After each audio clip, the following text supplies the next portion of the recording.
ఇలా 1000 కోట్ల రూపాయలు ఇవ్వకుండా తాత్సారం ఎందుకు చేస్తుంది సర్కారు? అందుకే మేము డిమాండ్ చేస్తూ ఉన్నాం.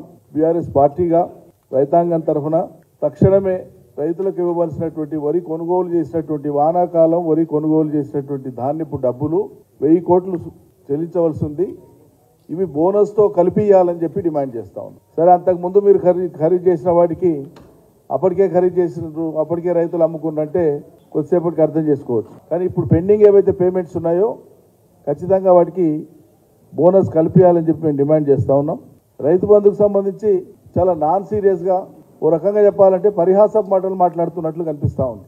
ఎవరు ఏం మాట్లాడుతున్నారో ప్రభుత్వ పెద్దలు, ఎవరి మాటల్ని ఎట్లా అర్థం చేసుకోవాలనో రైతాంగం గందరగోళానికి గురవుతా ఉంది. 27వ తేదీన గత నెల 27వ తేదీన సాక్షాత్తు ముఖ్యమంత్రి గారు ఏమంటారంటే, ఇదివరకే వేసినాం కదా రైతు బంధు రైతులకు అని మాట్లాడతారు. అంటే రాష్ట్రంలోని ప్రజలు రైతులంతా తిక్కోళ్ళు అన్నట్టు. ఇదివరకే వేసినాం కదా రైతు బంధు అయిపోయింది కదా వేసినాం కదా అని మాట్లాడతారు దబాయించి. ఇది ఎక్కడే న్యాయమండి? రైతులకు డబ్బులు వేయకుండా వేసినామని ఎవరు మాట్లాడతారా? ఆ తర్వాత మొన్న 9వ తారీఖు నాడు సాక్షాత్తు ఉప ముఖ్యమంత్రి గారు భట్టి గారు వారు మాట్లాడుతూ, ఉప ముఖ్యమంత్రి గారు మాట్లాడుతూ అందరికీ వచ్చింది రైతు బంధు అన్నారు. మీడియాలో వచ్చిన మాట చెప్తున్నాను, ఆయన మాట్లాడిన మాట చెప్తున్నాను. సమాచారం లేకుండానే మాట్లాడతారా? సమాచారం తీసుకోకుండానే మాట్లాడతారా? ఆర్థిక శాఖను సంప్రదించకుండానే చెప్తారా? వీరి ఆదేశాలు లేకుండానే, ముఖ్యమంత్రి గారి ఆర్థిక మంత్రి గారి ఆదేశాలు లేకుండానే ఆర్థిక శాఖ విడుదల చేస్తుందా? వ్యవసాయ శాఖ రైతాంగాన్ని పంపిస్తుందా? ఇదే చోద్యం అండి. నిన్నటికి నిన్న సాక్షాత్తు వ్యవసాయ శాఖ మంత్రి గారు పుణ్యం కట్టుకోవాలి, మీరు ఒక్కరు నిజాయితీగా చెప్పారు.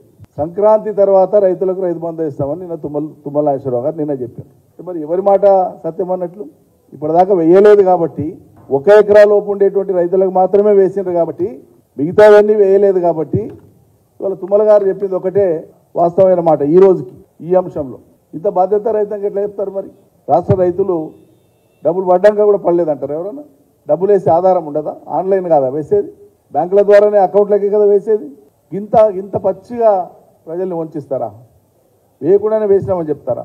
రుణమాఫీ ఎదల్చించుకొని చెప్తే ఇప్పుడు పోయి తెచ్చుకోండి బ్యాంకులో అర్జెంటుగా 2 లక్షల రూపాయలు నేను రాగానే 9వ తారీఖు నాడు మాఫీ చేస్తా అని చెప్తే ఒక్క బ్యాంకు పైసలు ఇస్తలేదు 2 లక్షల రూపాయలు. ఏ రైతు పోయినా కూడా అటు బ్యాంకులలో రాక మీ మాట నమ్ముకొని మళ్ళీ రైతాంగం వడ్డీ వ్యాపారులతోనికి బాట కట్టాల్సిన దుస్థితి ఏర్పడతా ఉంది. ఎందుకు ఈ రకంగా ఉద్దేశపూర్వకంగా పక్కదారి పట్టేయాలి రైతుల్ని? ఎందుకు ఆశలు కల్పించాలి? ఎందుకు వాళ్ళకు భ్రమలు కల్పించాలి?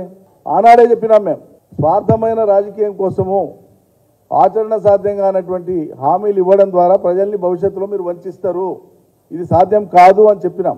ముమ్మాటికి అవుతుందని చెప్పినారు. ఒక్కరికి రాష్ట్రంలో ఇవాళ రుణమాఫీ చేయలేము. మీరు 9వ తారీఖు పోయిన నెల 9వ తారీఖు నాడు చేస్తామన్నది నెల రోజులు గడిచిపోయింది. ఒక్క రైతుకు రుణమాఫీ చేయలేదు. ఒక్కటంటే ఒక రైతుకు చేస్తే రాష్ట్రంలో ఏదైనా రైతుకు రుణమాఫీ 2 లక్షలు చేసినట్లుంటే ఆధారం చూపమనండి రేపే. అదేవిధంగా మేము ప్రభుత్వం నుంచి స్పష్టత కోరుతున్నాం. ఇరిగేషన్ శాఖ నుంచి కానీ మొత్తం రాష్ట్ర ప్రభుత్వం నుంచి కానీ, కృష్ణాలో నీళ్లు లేవు. కృష్ణా బేసిన్లో సదరన్ తెలంగాణలో పోయినసారి వర్షపాతం తక్కువ నమోదైన సంగతి అందరికీ తెలుసు, రైతులు కూడా అర్థం చేసుకున్నారు. అందుకే వాళ్ళకి నచ్చిన పంటలు భూగర్భ జలాల మీద ఆధారపడి చెరువుల కుంటల కింద అందుబాటులో ఉన్న మేరకే వాళ్ళు పంటలు వేసుకుంటున్నారు. కానీ గోదావరి బేసిన్లో ఉండేటువంటి జిల్లాల్లో మాత్రం కాళేశ్వరం నీళ్ల ద్వారా ఆల్రెడీ ఇప్పుడు రిజర్వాయర్స్లో నీళ్లు ఉన్నాయి. అది మిడ్మానేర్ కావచ్చు, రంగనాయక సాగర్ కావచ్చు, మల్లన సాగర్ కావచ్చు, కొండపోచమ్మ కావచ్చు. ఈ గోదావరి బేసిన్లో ఉండేటువంటి ఈ రిజర్వాయర్స్లో ఆల్రెడీ కాళేశ్వరం నుంచి లిఫ్ట్ చేసినటువంటి నీళ్లు అందుబాటులో ఉన్నాయి. వానాకాలం పంటలకు ఇయ్యంగా కూడా ఈసారి యాసంగి సీజన్కు సరిపోయే మందం నీళ్లు ఉన్నాయి.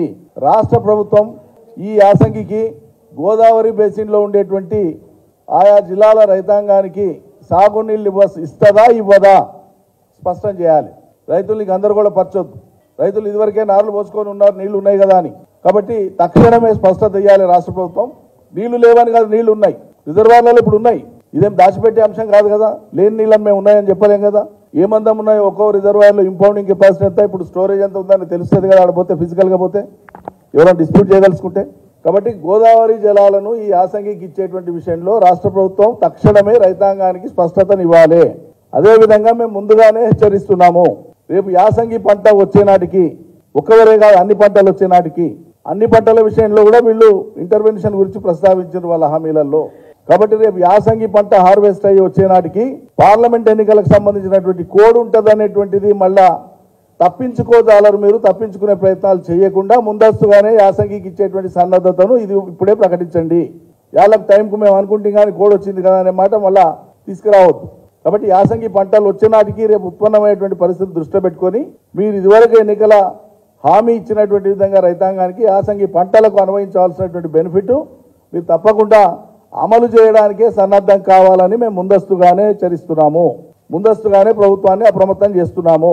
దీంతో పాటు ఇలా భారతదేశంలో వరంగల్, ఎన్మాముల, ఖమ్మం మిర్చి ఈ 2 యార్డ్స్ కూడా భారతదేశంలో చాలా ఫేమస్. ప్రపంచవ్యాప్తంగా కూడా మన మిర్చి అత్యద్భుతమైన డిమాండ్ ఉంది, క్వాలిటీ ఉంది, నాణ్యత ప్రమాణాల దృష్ట్యా. పోయిన సంవత్సరం సుమారు 40,000, కొంతమంది రైతులకు 46,000 దాకా కూడా క్వింటాల్కు మిర్చి ధర వచ్చింది. కొన్ని వెరైటీస్లో అద్భుతమైన ధర వచ్చింది. దాన్ని చూసి ఈసారి 40,000-50,000 ఎకరాలు అదనంగా పెట్టిండ్రు పోయినసారి కంటే కూడా మిర్చి. మళ్ళీ అలా వరంగల్లో కానీ ఖమ్మంలో కానీ మిర్చి యార్డులలో ధర పడిపోయింది. దాన్ని రెగ్యులేట్ చేసేటువంటి విషయంలో రాష్ట్ర ప్రభుత్వం చర్యలు తీసుకోవాలి. ఇప్పటిదాకా మిర్చి యార్డులకు ప్రభుత్వ పెద్దలు ఎవరు పోయినట్లేదు. అక్కడ తక్షణమే ధరలు పడిపోకుండా పోయినసారి వచ్చినటువంటి ధరలు కల్పించేటువంటి విధంగా చర్యలు తీసుకోవాలని చెప్పి మేము కోరుతా ఉన్నాం.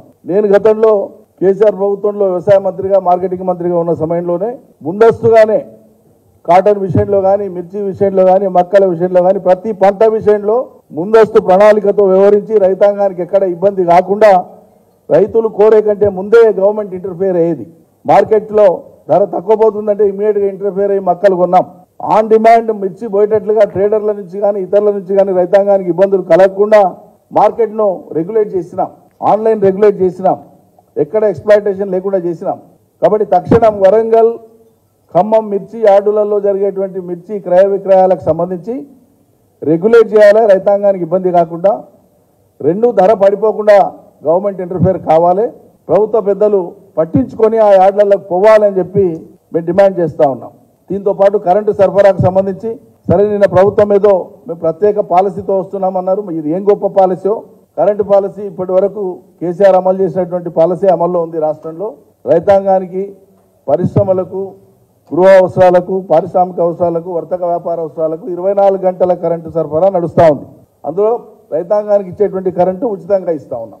కాబట్టి ఇది రైతాంగానికి ఎప్పటిలాగా ఉచిత కరెంటు కొనసాగుతుందని చెప్తున్నారు. కానీ నిర్దిష్ట వ్యవధి 24 గంటలు అనేది ఒక్కడి నుంచి మనం మాట్లాడుకుంటున్నామో 24 గంటలకు ఈ ప్రభుత్వం కట్టుబడి లేదు. మాటల్లో ఉంది కానీ చేతల్లో రాష్ట్రంలోని చాలా ప్రాంతాలలో 16-17 గంటలు మాత్రమే ఉంటా ఉంది. కాబట్టి ఎన్షూర్ చేయమంటున్నాం మేము. 24 గంటలు మీరు చెప్పేటువంటి మాట నిలబెట్టుకోవాలంటున్నాం. 24 గంటలు ఇమ్మని డిమాండ్ చేస్తున్నాం.